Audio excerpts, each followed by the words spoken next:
Take two dangerous extreme sports, skydiving and bungee jumping, combine them into one extreme jump, then have it all go terribly wrong.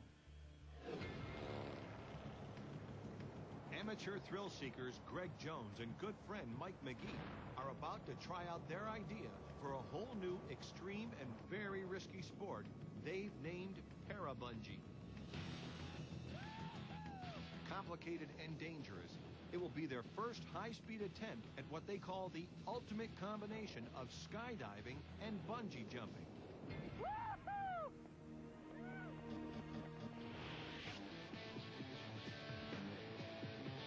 Greg and Mike both lived for skydiving.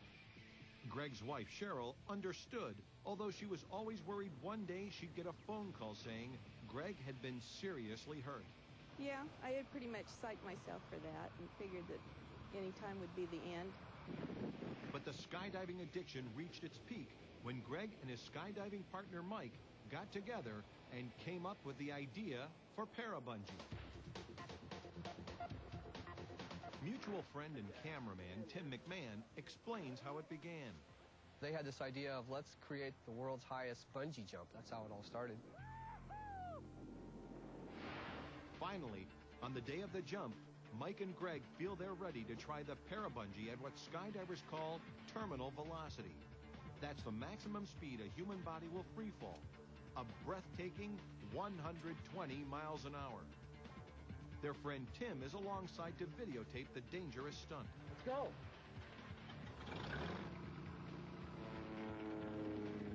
On this, their maiden jump, Mike is the one above, and the Greg is attached to the long board. This actual footage from the first jump shows both men leaping out of the plane to begin their free fall. After reaching terminal velocity, Mike deploys his parachute as planned, and Greg begins the bungee jump. But then everything goes disastrously wrong. The speed is too much. The bungee cord snaps off of Mike, and almost the full length of the bungee slingshot straight down into Greg, knocking him out.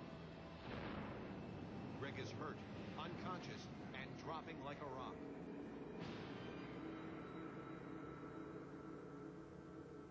First thing I felt was the hit from the bungee being broken. The second thing I was concerned about was, is Greg going to be all right? Because I knew he took the greater part of the bungee hit. I was at 9,000 feet, and I realized that Greg was still in free fall, and there wasn't anything I could do to help. Mike and Tim, the cameraman, can only watch helplessly as their friend free falls hundreds and hundreds of feet. But then, amazingly, somehow Greg snaps out of his daze just long enough to realize what's happening and pull open his chute. Greg has now stopped free falling, but is not out of harm's way by any means. Instinctively, cameraman Tim puts aside his own safety and collapses his parachute so he can spiral down to help his injured friend. He closes within feet and miraculously grabs him with his foot. Are you okay? I don't know. Wow. Carry me down, Tim. I saw that he was bleeding from the head and his goggles were smashed. He told me that his back hurt. Very quickly after that, he said he was fading in and out and I'd have to steer him down. I looked down at him and I said, "What do you mean by that?" And he had passed out and he was in convulsions and shaking. That was when I really got worried. Tim guides Greg to the ground, unconscious and bleeding, and reaches the drop zone. But he's moving too fast. Spectators, unaware of the accident, think Tim and Greg are putting on some kind of show-stopping stunt. As we landed, it's very dramatic. I told Greg he would have to flare. Greg hits the ground hard. All these people were watching. They had no idea that anything was wrong. And I yelled at them, "Hey, can you give him a hand? No! Help him!" And I said, "No! Help him!" What no one knew is that from the very first bungee snap, Greg's back was broken, and he had suffered severe head trauma. Greg is immediately rushed to the hospital, where doctors do everything they can for the downed daredevil. Today, despite the tragedy, Mike and Tim still skydive, but they do it without Greg. And while it seems strange to call him lucky, that's exactly what Greg is. Because despite massive injuries, Greg survived. He has only faint memories of that fateful day. I wasn't aware that the bungees had broken. There was just this enormous impact in my face, in my back, and that's pretty much all I remember. I don't remember the parachute coming out.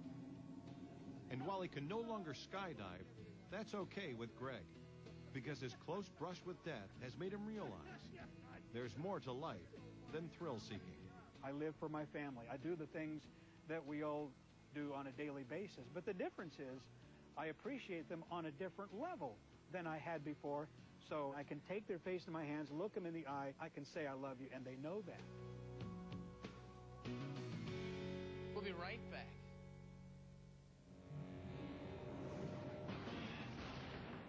Mina Kuchak is attempting the